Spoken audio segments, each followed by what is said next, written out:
Hello everyone, it's me, Anthony Couch, a guitarist on YouTube. Today, talking about speed and playing the guitar fast. And I'm not just talking about the super fast shredders, you know, people like Yngwie Malmsteen, Paul Gilbert, John Petrucci, all those big names. I'm talking, you know, people who play guitar, they generally want to reach a certain level of dexterity and speed on their instrument just so they can play the melodies that they think of, or they can play the solos that they like, that the guitar playing heroes have already written. And I think that there's something that really gets overlooked when it comes to practicing how to play fast.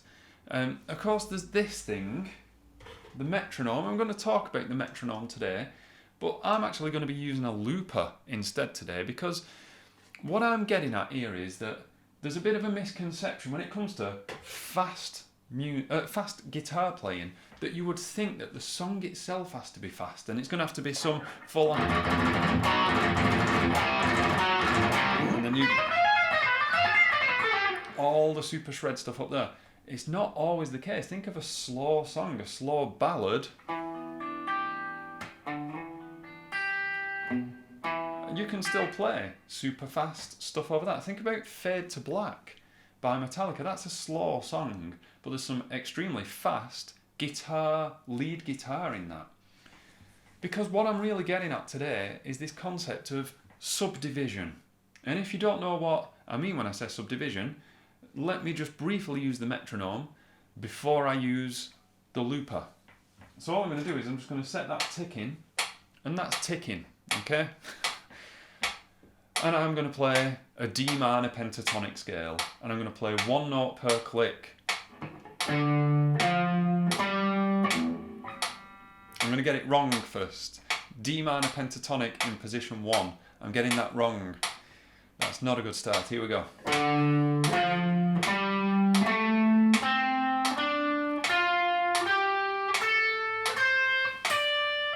And you can descend down that, but I'm not gonna, just to save time. Okay, so I was playing one note per click, and I was at about 80 BPM. So I'm now gonna play 2 beats per click. This is subdivision.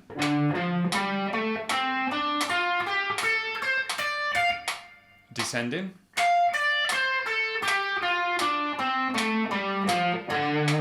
Now, really, what I'm getting at there is the entire focus of today's video. I have students who struggle with stuff like that. Maybe it's something that you should double check that you're really confident with.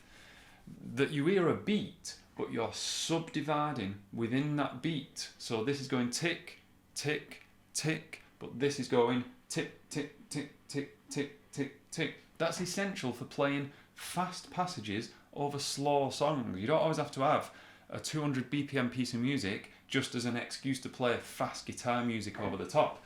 What would 3s sound like? It would go... no, it wouldn't. It would go...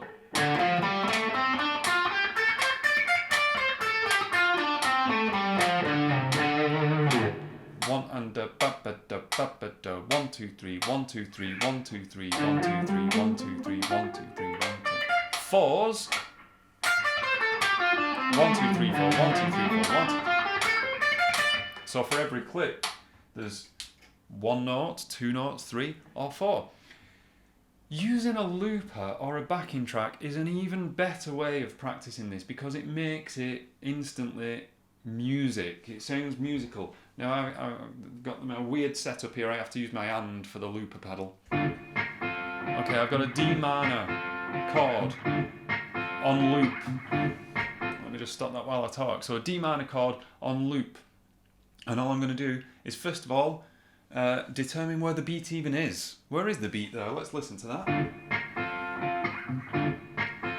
The beat is where I want to nod my head, tap my foot, click my finger. 1 2 3 4 1. So play 1 note per click.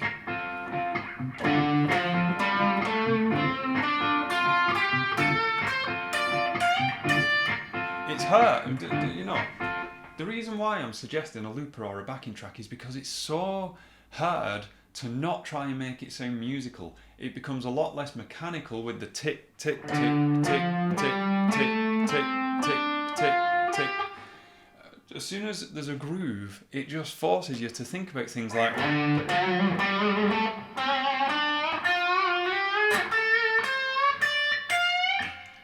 just a little bit more thought goes into the tone that you're creating. Let's go back to 1 note per click.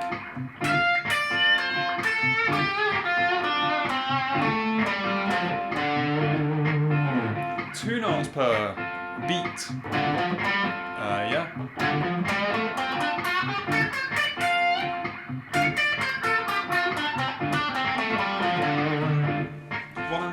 What I got onto that I didn't mean to, but I felt like I wanted to, was you don't have to go strictly up and down scales. That is probably the first step to do that, but I really then wanted to play some repetitions of notes. Let me show you what I mean by that. So I'm not going to just go up and down the scale. I'm going to go like this.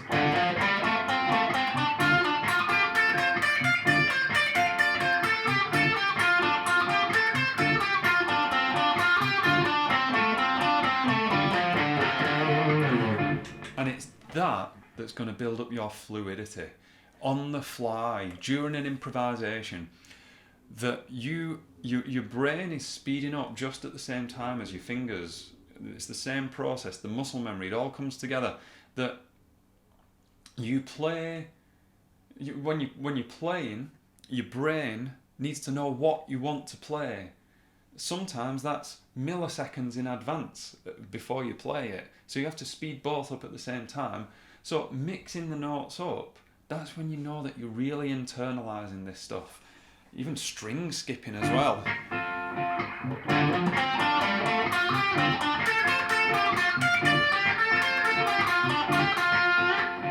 Just try and create some... Ridiculous, I'm having to use my hand for a foot pedal. Try and create some really tough phrases for you to play, and that's just at 2 notes per beat. What about 3?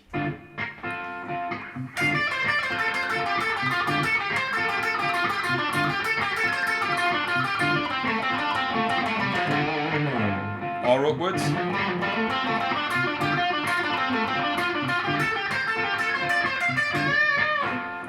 You don't have to pick everything. I'm just picking everything because I like to. You can do a lot of legato in this. But there, I realised that I skipped a step, didn't I? You would start just listening to the 3s of just going up and down the scale.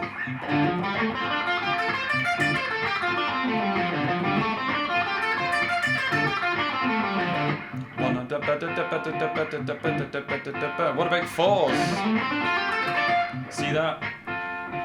When it gets onto 4s, I stop picking everything because that's just faster. I probably could do it, but I won't feel that confident doing it, so I switch over to legato there. It's easier. Sounds smoother too.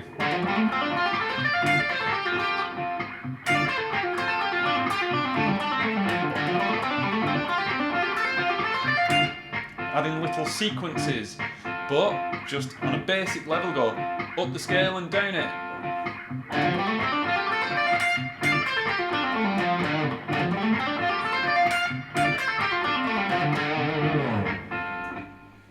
It's doing this that stopped that mindset of thinking, right, well, I want to play some fast guitar, so the riff has to be fast, the beat has to be fast.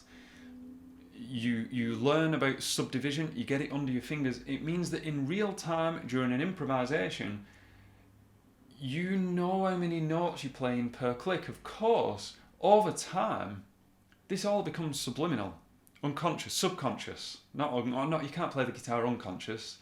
That would be very weird. You're playing no notes per click. But in your subconscious, you don't always plan in advance and think, okay, I'm going to play 8 notes per beat for this section. That'd be a really slow song. Or 4 notes per beat.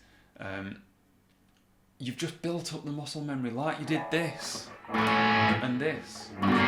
Whoops, he says, getting a G chord wrong. And a D, okay, and an A minor.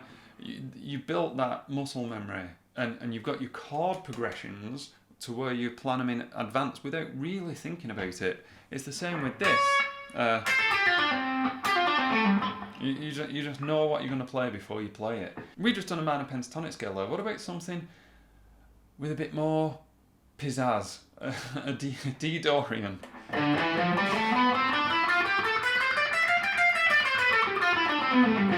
And you can see I've gone with the 3 note per string version there, but the same applies. You'd start with 1 note per click, 2, 3, 4, and 6s if you're up to it.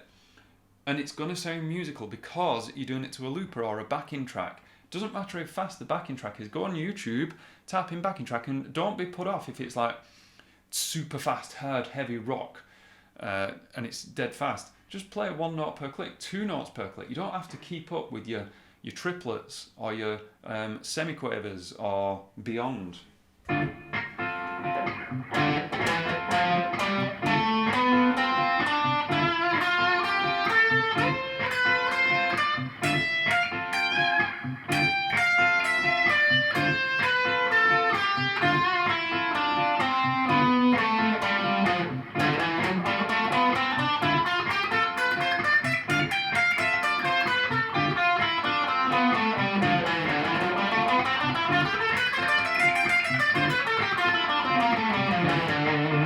Fours.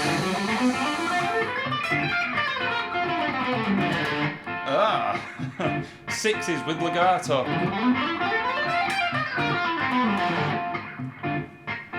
Let's just pretend that last one didn't happen. I was nearly there, but not quite. Subdivision is very powerful. It allows you to play with fluidity, which goes hand in hand with speed. Okay.